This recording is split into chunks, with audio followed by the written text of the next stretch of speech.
મરણ થયું હોય તો પણ લગ્ન અટકતા નથી.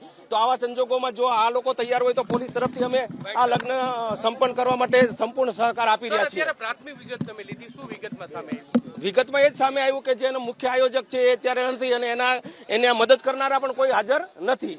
તો અમે એ લોકોને એવું કીધું હતું કે જ્યારે તમારે 28 વર અને 28 કન્યા પક્ષ હોય તો એટલા બધામાંથી કોક તો એના સંપર્કમાં અહીંયા પૂરી વ્યવસ્થા થઈ રહી છે કે નથી થઈ રહી એ જાણવું જોઈએ. પણ માનો કે એ લોકોએ નથી જાણ્યું અને અમે હવે આવી ગયા છે તો ઘણા વર રાજા અને કન્યા પક્ષ વાળા જતા રહ્યા છે. પણ જે છે તે અને જે આવી શકે છે તે લોકોના લગ્ન સંપન્ન કરાવવાની કાર્યવાહી પોલીસ તરફથી કરીશું. એટલે સર લગ્ન કરાવી? હા, ગોર મહારાજ છે એટલે ટૂંકમાં જે વ્યવસ્થા નથી થઈ તે બધી વ્યવસ્થા અમે પૂરી પાડવાનો પ્રયત્ન કરીશું. અને સર જે લોકોએ છેતરપિંડી કરી છે હા, એ પહેલા આપણે અત્યારે પ્રાયોરિટી એ છે કે આ લોકોનું મુહૂર્ત જળવાઈ રહે એમ. પછી તો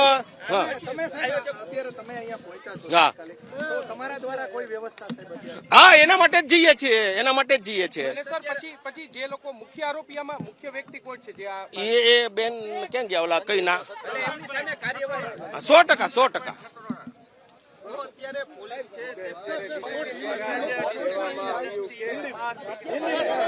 चंद्रेश छत्रोला, हाँ दिलीप भाई गोहल से सर आज वाणंद ज्ञाति का समूह लग्न का आयोजन यहाँ पे किया गया था, लेकिन जो मुख्य आयोजक थे वही लापता है और पूरी लग्न की तैयारी अभी की गई नहीं है. तो 28 कपल यहाँ आए थे और यहाँ आके देखा तो ये ऐसा है. तो कई वरराजा पक्ष और कन्या पक्ष वाले तो चले भी गए और कई हाजिर है. तो हमको पता चला तो डीसीपी, एसीपी, पीआई सब यहाँ आ गए और हमने कहा है कि अभी पुलिस अपने तरीके से आपका मैरिज का कार्यक्रम संपन्न कराएगी, आप चिंता मत करो.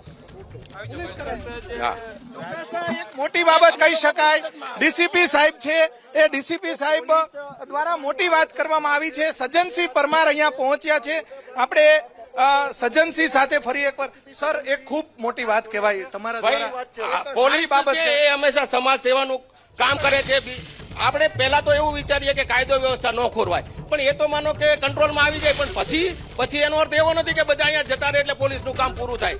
પોલીસે તો એ કરવું જોઈએ કે સમાજમાં સારામાં સારો દાખલો બેસે કે ભાઈ શું કરવાથી પોલીસનું સારું કહેવાય ને સમાજનું પણ સારું કહેવાય. તો અમને પણ અમારા ઉપલા અધિકારીઓએ કીધું છે કે તમે ત્યાં પહોંચો અને જે પણ વર પક્ષ કન્યા પક્ષ વાળા તૈયાર હોય આ લગ્નની વિધિ પણ હજી પણ પૂરી કરવામાં, તો એમાં પૂરેપૂરો સહયોગ આપો અને લગ્ન સંપન્ન કરાવો. પોલીસે એક સમાજની મોટી જવાબદારી ઉઠાવી. હા, પણ હજી આપણે મેઇન વસ્તુ તો એ છે કે અત્યારે એક બેચ છે તો એક વખત લગ્ન થઈ જાય તો અમને જશ મળે. હજી આપણે પ્રારંભિક તબક્કામાં છીએ. લોકો નીકળી ગયા છે. હા, એટલે અત્યારે હવે અમને તૈયારી કરવા દો આ બાબતની. પણ લોકોના સપના છે તે તૂટ્યા છે આયોજકો દ્વારા આટલી મોટી છેતરપિંડી. અત્યારે આપણે જેના સપના નથી તૂટવાના ને એની વાત કરીએ. એટલે કે જેટલા લગ્ન સંપન્ન થાય ને એમાં અમે તો સહકાર આપીએ છીએ, તમે પણ સહકાર આપો.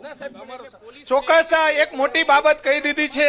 સજ્જનસિંહ પરમાર છે એમને જે અત્યારે લોકોએ પણ વધાવ્યા છે. દ્રશ્યો આપણે બતાવવાનો પ્રયાસ કરીશું. રાજકોટ ઝોન 1 ડીસીપી છે સજ્જનસિંહ પરમારે બીડું અત્યારે ઝડપ્યું છે અને સજ્જનસિંહ પરમાર અત્યારે એવું કહી રહ્યા છે કે જો પોલીસ જે કોઈ વરઘોડિયા છે તેમને લગ્ન કરવા હશે તો પોલીસ સામાજિક જવાબદારી ઉઠાવશે. એક મોટી બાબત કહી શકાય. જોઈ શકાય છે કે રાજકોટના ડીસીપી સજ્જનસિંહ પરમાર દ્વારા એક મોટી વાત કરવામાં આવી છે.